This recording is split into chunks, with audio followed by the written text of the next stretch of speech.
Hi everyone, welcome to our informational meeting for CASEL, Clemson Area School of Etiquette and Leadership.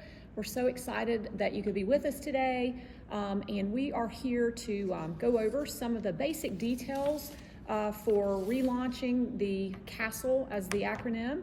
A couple quick points before I introduce our wonderful instructor. A couple things. We had almost 70 students from primarily 6th to 11th grade back in 2020. Then, of course, as we all know, the pandemic hit and we missed our very last class meeting, and particularly one thing all the students were looking forward to, which was the showcase for parents. So to capitalize on that momentum of this large group of students and the tremendous demand and interest for all those that participated in CASEL right before the pandemic hit, we're actually now catering to grade levels 7th through 12th graders. There will be 2 classes offered for the youth who participated in 2020 and their friends that are now 2 years older. The first class is going to be middle schoolers 7th through 8th, and the second class will be our high schoolers 9th through 12th grade. Please mark your calendars. Registration is going to close Wednesday, January 5th in the new year. You can sign up via the online form that's been emailed to you or that you will be receiving via email. And you can make your payments easily through Venmo or snail mail or PayPal, scratch that, Venmo or snail mail, via a check to Joan Borick, who I'll introduce in just a moment. I just glossed over all the details there, but there is a very handy and much more detailed instructional flyer that's been distributed, or again that you can access, that gives you a lot more information on registration and the dates for the sessions that are coming up in the new year. So without further ado, I want to introduce Joan Borick, the original owner of Clemson Area Protocol School, CAPS, who has a wealth of experience in teaching youth the fine points of leadership, etiquette, and social dance, which she has done since 2006. Joan is a certified etiquette consultant, and she was certified by the Etiquette and Leadership Institute, a division of the Protocol School of Washington, and she currently serves as event manager for Clemson Development and also the President's Office. But I will say congratulations to Joan, who has just retired after many years of service there. Joan is also a licensed realtor in South Carolina and a broker in North Carolina. Joan grew up in St. Simon's Island, Georgia, and enjoys getting back to the beach to sink her toes in the sand whenever possible. She has a degree in fashion merchandising, which led Joan to working with large and small specialty retail stores from New York City to Miami, Florida, and numerous cities in between. Joan is married to Paul, an architect and project manager at Clemson University, and they have 2 lovely children, Mimi and Paul, who both attended Clemson. They're members of Fort Hill Presbyterian Church and very involved and active there. Joan is also a member of the Salvation Army Advisory Council for the Boys and Girls Club and enjoys her time working with the youth in their career skills development program. So today, Joan's here to share with us more about her vision for CASEL and how she's going to carry that forth as we, again, relaunch and kick off the sessions again in the new year for spring of 2022. And today, again, is informational only. We have lots of ideas that we'll expound on, or that Joan may bring into the classes going forth. But today we really just wanted to provide you all with an opportunity to ask questions of Joan, and again, to kind of hear from her and understand her vision.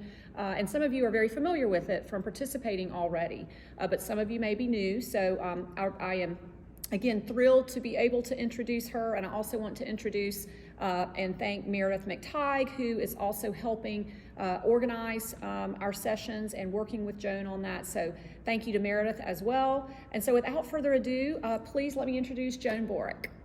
Thank you so much, and thank y'all for being here. I appreciate it, and appreciate both Michelle and Meredith, because this wouldn't happen if it weren't for them, because I am very much a can-do person, but when it comes to paperwork and computer work, I am not great. So an event, a dance, a party, I'm all about it. So anyway, I'm thrilled to be doing this again. It was with a heavy heart that we had to cancel at the last minute with that whole outbreak of COVID, which seems so long ago and yet hasn't stop yet. But anyway, we're moving forward and so excited to get back to it. So I want to give you an idea of what it's really like and what we're looking forward to doing this time. Those parents that have participated with us last time, I'm sure you got a lot of input from your kids, or maybe none at all, because I know how they can clam up when they get home and you have no clue. Everything's just fine, yes, okay. Well, trust me, that's not going to change when they take this etiquette class. What we strive to do is build leadership skills into them, introduce these etiquette practices, and teach them some social dancing. All of those things might not appear at your dining room table or in your living room, but they will show up when needed. And that's the one thing I've found, having done this for year after year after year, and in little snippets with the Boys and Girls Club, just once or twice a year, different things like that.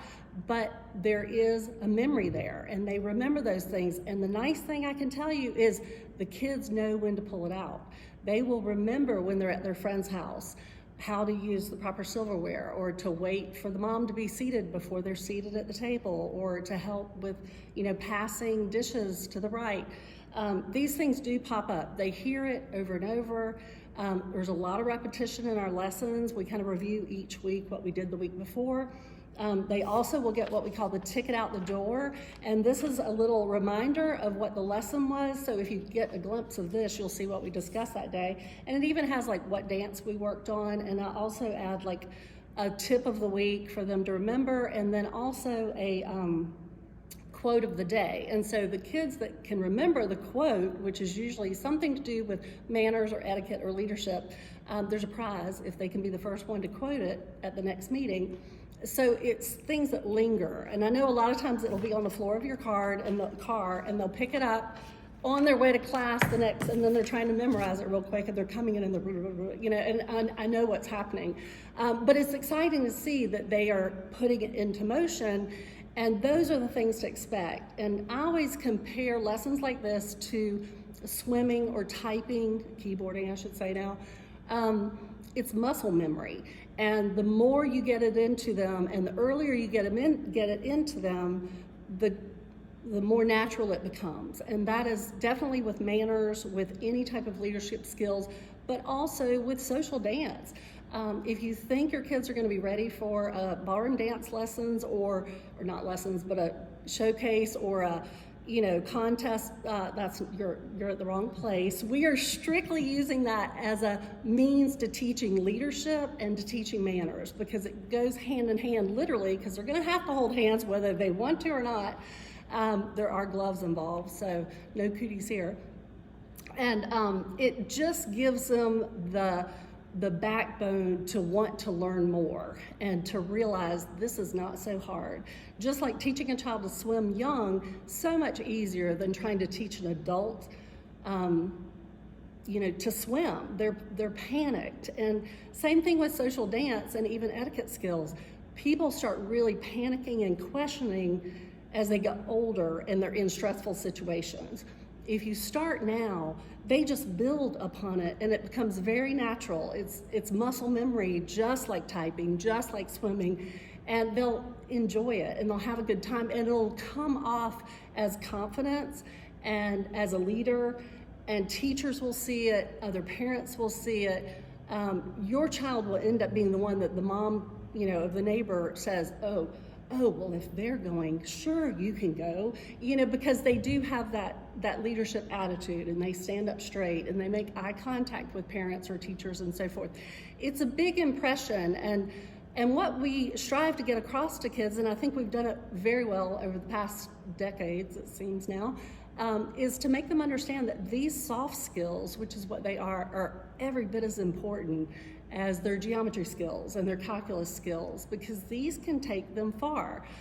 Calculus will get you in the door of places, but how you compose yourself and how you present yourself is going to get you the job, or get you the position, or get you the leadership position. So these are all important things that I think parents can pat their back on for having their child be able to participate.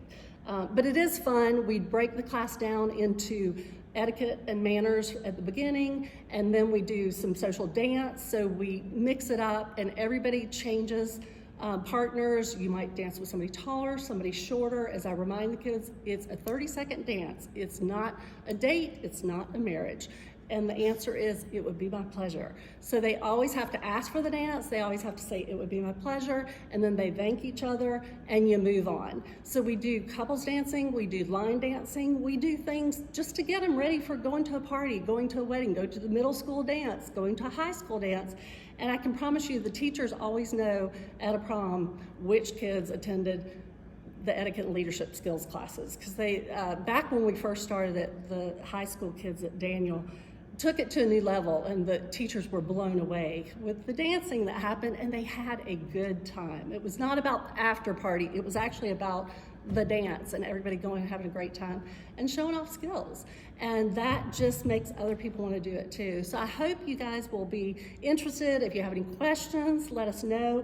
I'm really excited to get going again and appreciate the opportunity. So let me know if you have questions, and we're here. We're starting back in January. So I look forward to seeing you all. Thanks.